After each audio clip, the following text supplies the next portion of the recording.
Outside the restaurant, he stood on the sidewalk for a while, just breathing deeply, savoring the crisp sea air. A chilly night wind blew off the harbor, sweeping scrap paper and purple jacaranda blossoms along the pavement. Vince felt terrific.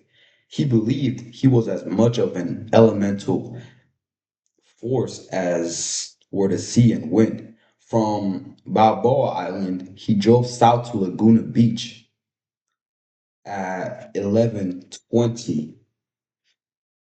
That's where Travis is at. So I feel like they're gonna cross ways.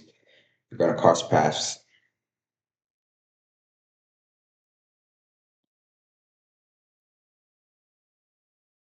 It was in the hills. So at 11, he parked his van across the street across the Huston house. It was in the hills, a single story home slung on a steep slope to take advantage of ocean views. He saw lights in a couple of windows. He climbed between the seats and sat down in the back of the van, out of sight, to wait until all of the Hustons had gone to bed. Soon after leaving the Yardbeck house, he had changed out of his blue suit into gray slacks, a white shirt, a maroon sweater, and a dark blue nylon jacket. I'm trying to imagine it.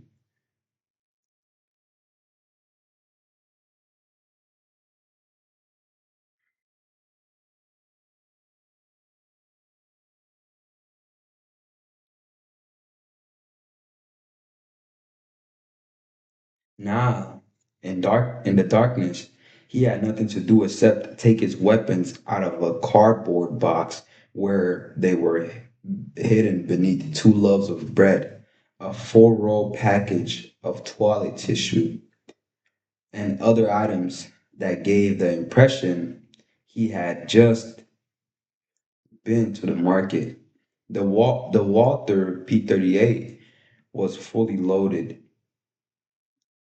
After finishing the job at the Yarbeck house, he had screwed a fresh silencer onto the barrel, one of the new short ones that, thanks to the high tech revolution, was half the length of older models. He set the gun aside. He had a 6-inch switchblade knife. He put it in the right pocket.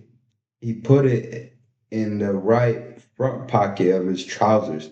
When he had wound the wire garrow into a tight coil, he tucked it into the left inside pocket of his jacket. He had a sack weighted with lead pellets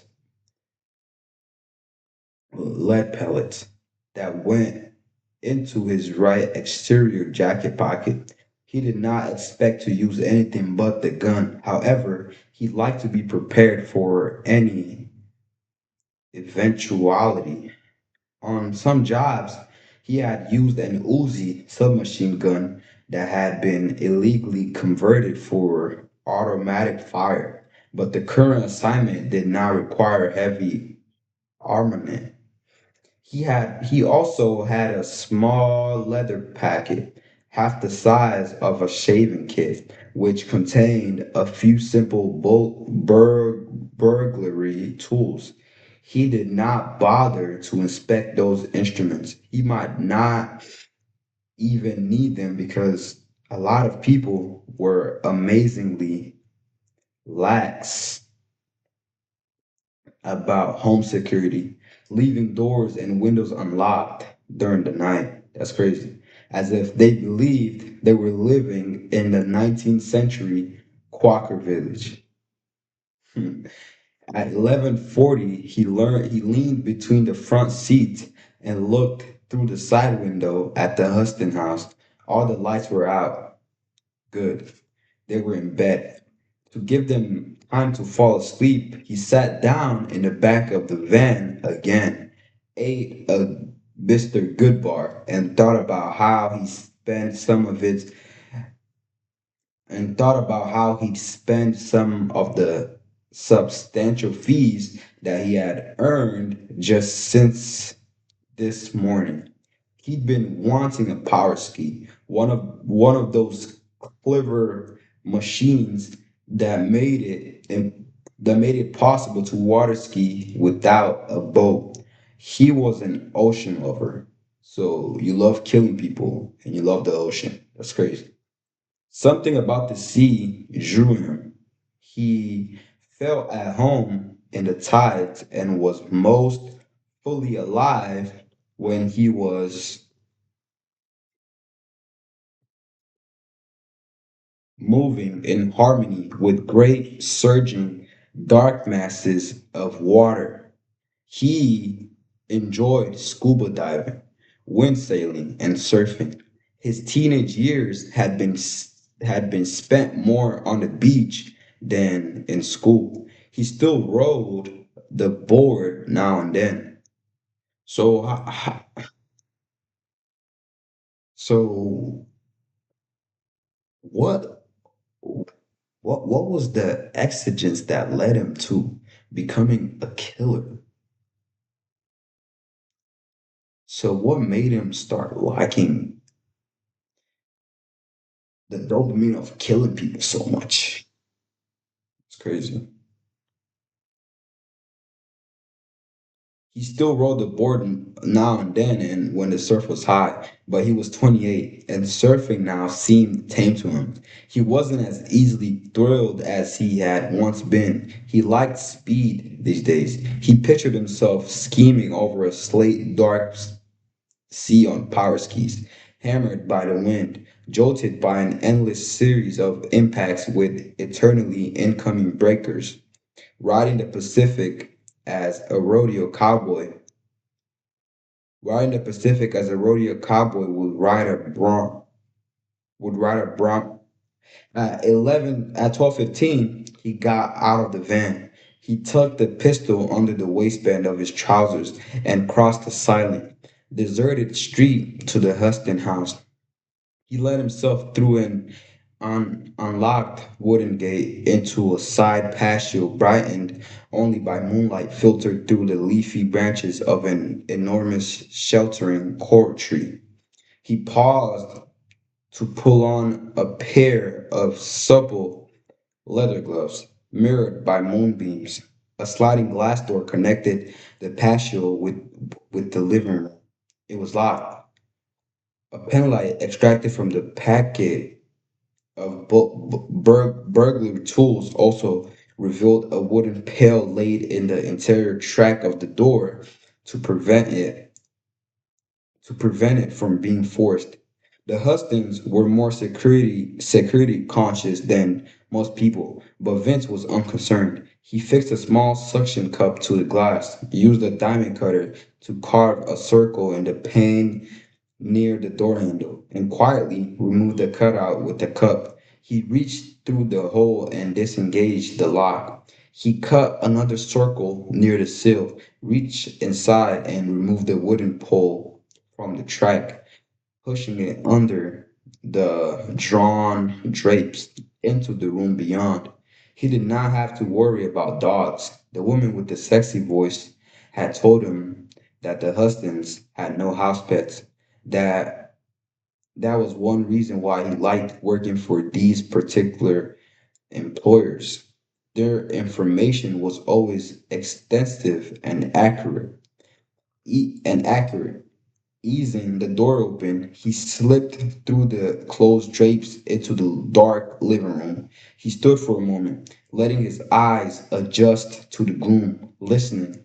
The house was tomb silent. He found the boy's room first. It was illuminated by the green glow of the numerals on a digital clock radio. The teenager was lying on his side, snoring softly. 16, very young. Vince liked them very young. What? He moved around the bed and crouched along the side of it, face to face with the sleeper. With his teeth, he pulled the glove off his left hand, holding the pistol in his right hand. He touched the muzzle to the underside of the boy's chin. The kid woke up at once. Vince slapped his bare hand firmly against the boy's forehead and simultaneously fired a gun. The bullet smashed up through the soft underside of the kid's chin, through the roof of his mouth, into his brain, killing him instantly. Snap, snap. An intense charge of life energy burst out of the dying body and into Vince. It was such pure, vital energy that he whimpered with pleasure as he felt it surge into him. For a while, he crouched beside the bed, not trusting himself to move, transported, breathless at last. In the dark, he kissed the dead boy on the lips and said, I accept. Thank you. I accept. This dude is crazy. He crept cat swift, a cat silent.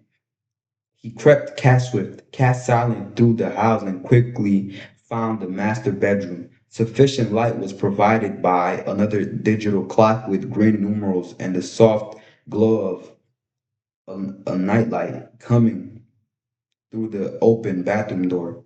Dr. and Mrs. Huston were both asleep. Vince killed her first. Snap. Without waking her husband, she slept in the nude. After he received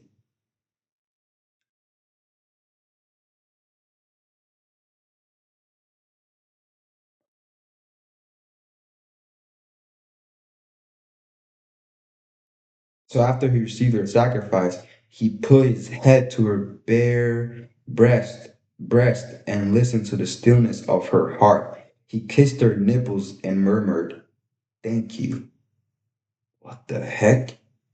When he circled the bed, turned on a nightstand lamp, and woke Dr. Huston, the man was at first confused until he saw his wife's staring, sightless eyes. Then he shouted and grabbed for Vince's arms, and Vince clubbed him over the head twice with the butt of the gun. Vince dragged the unconscious Huston, who also slept in the nude, into the bathroom. Again, he found adhesive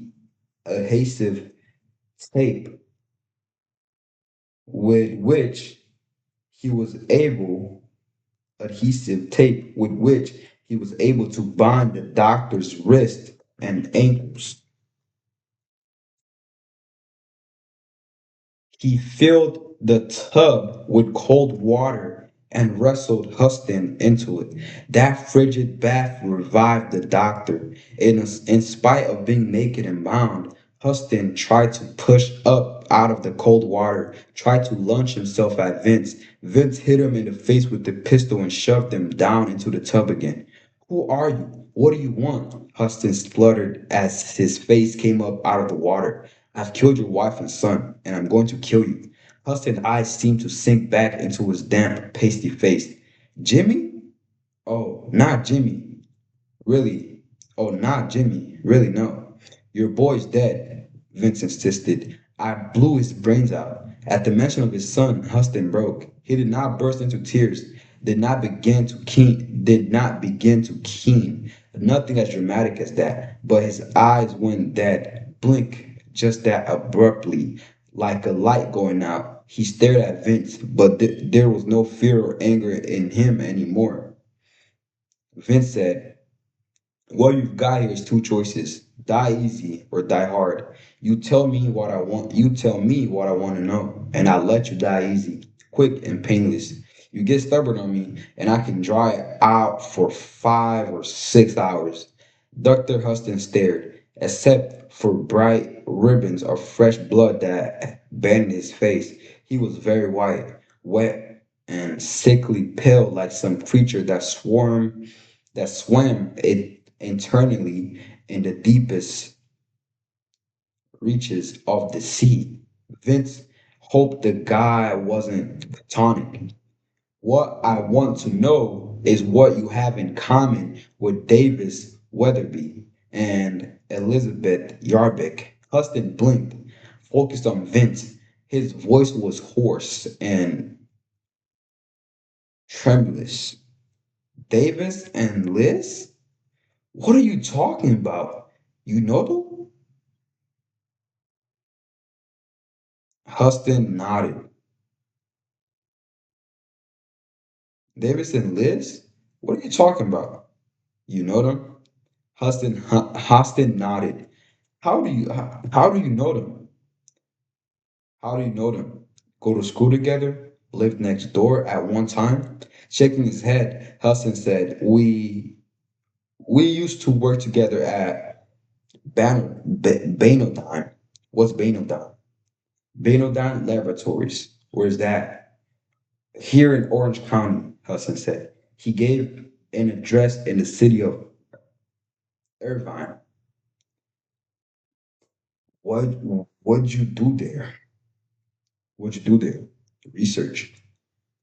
But I left 10 months ago. Weatherby and Yarbeck still work there, but I don't. What sort of research? Vince asked. Huston hesitated. Vince said, quick and painless, or hard and nasty. The doctor told him about the research he had been involved with at Banodine, the Francis project, the experiments, the dogs. Ah, the story was incredible. The story was incredible. Vince made Huston run through some of the details 3 or 4 times before he was finally convinced the story was true. When he was sure he had squeezed everything out of the man, Vince shot Huston in the face, point blank, the quick death he promised snap. Back in the van, driving down the night-draped Laguna Hills away from the Huston house, Vince thought about the dangerous step he had taken. Usually, he knew nothing about his targets. That was safest for him and for his employers. Ordinarily, ordinarily, he didn't want to know what the poor saps had done to bring so much grief on themselves, because knowing would bring him grief. But this was no ordinary situation. He had been paid to kill 3 doctors, not medical doctors, as it turned out now, but scientists, all of them upstanding citizens, plus any members of their families who had happened to get in the way,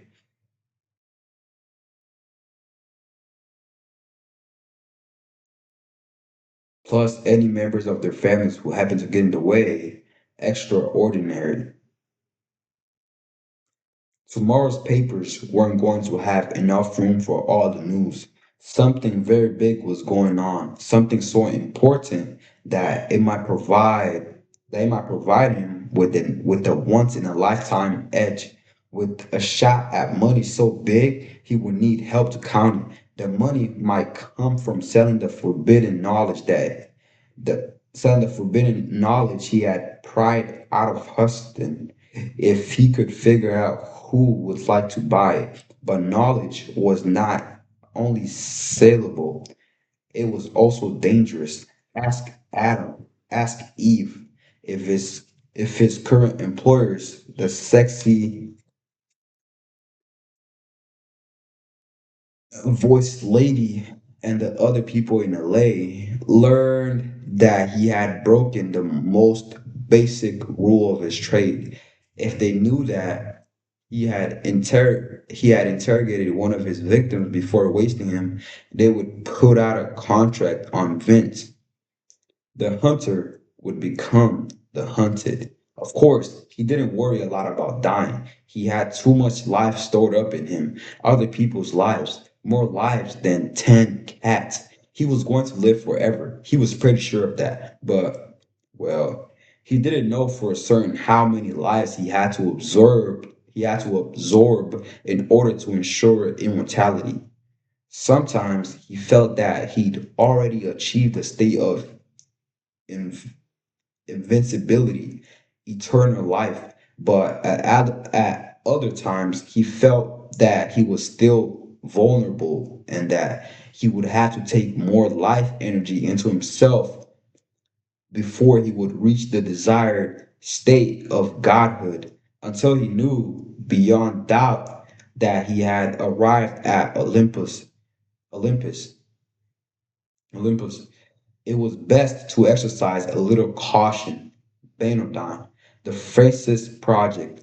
If what Huston said was true, the risk Vince was taking would be well rewarded when he found the right buyer for the information. He was going to be a rich man.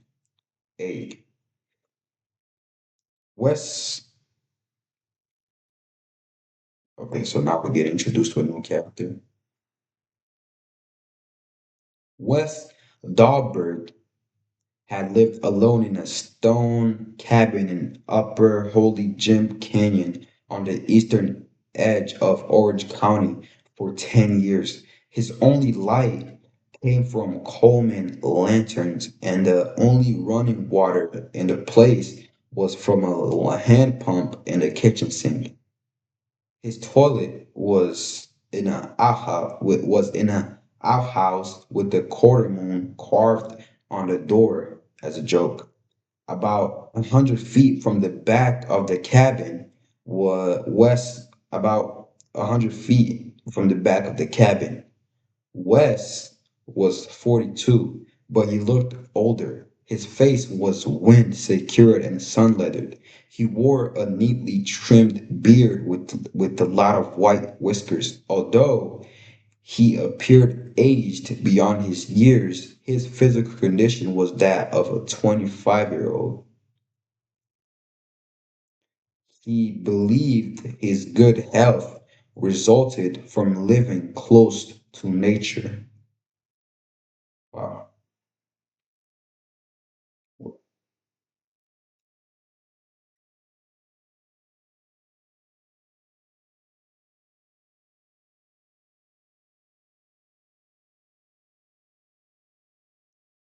Tuesday night, May 18, by the silvery light of a hissing Coleman lantern, he sat at the kitchen table until 1 in the morning, sipping homemade plum wine and reading a McGee novel by John D. MacDonald.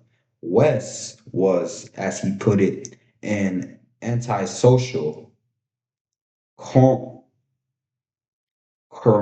curmudgeon born in the wrong century. What's curmudgeon?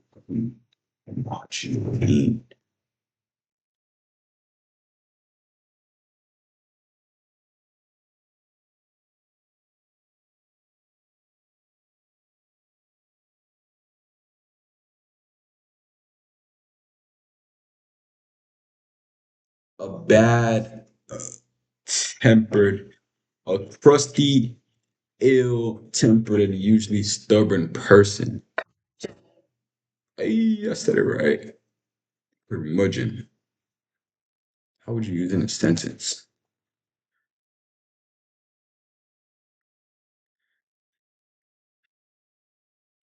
Despite his tough Ziggy, stop. Curmudgeon is a bad-tempered, surly, and often stubborn person, typically an older man who is habitually grouchy and difficult to deal with. Despite his tough exterior and reputation as a neighborhood curmudgeon, he secretly always made sure the local kids had what they needed. Okay, okay, okay, okay.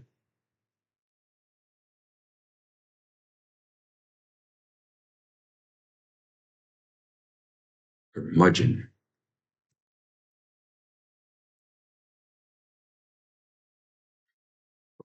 You're such a curmudgeon person, bro.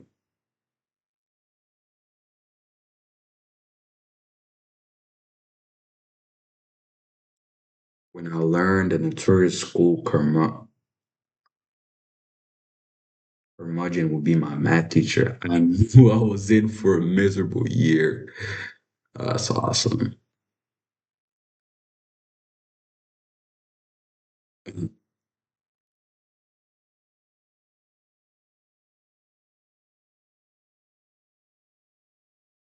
Fuck yeah.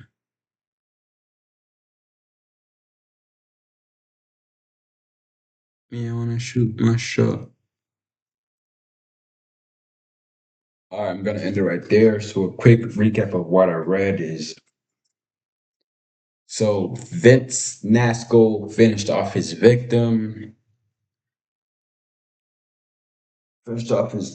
three victims once again, and the victim that he had killed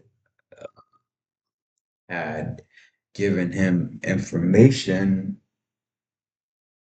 about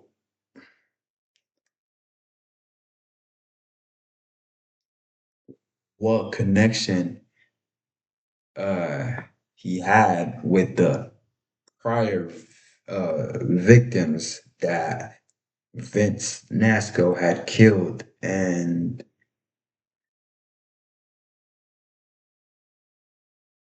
the victim had told Vince that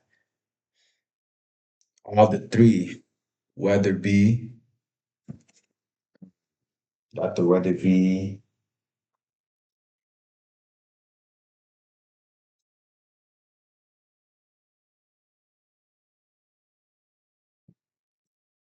Yarbeck,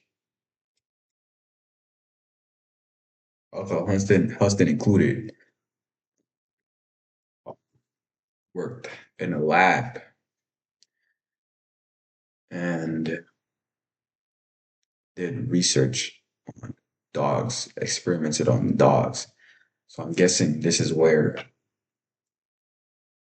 Travis's dog comes into the equation. This is where the link with Travis's dog comes into the story because cross paths with Vince Nasco and all the scientists that he killed. Because I'm guessing the dog escaped the research experiment, and that's where he found Travis crossed path with. That's where Einstein crossed path with Travis. That's where both of them met. But yeah, that's where I left off, and we got introduced to a new character. His name is I already forget it. Wes Dar Wes Dahlberg, who is a 42-year-old that looks older than he looks, kind of like me a little bit. And he's a and he's curmudgeon, curmudgeon very often. He's often curmudgeon, curmudgeon. Yeah,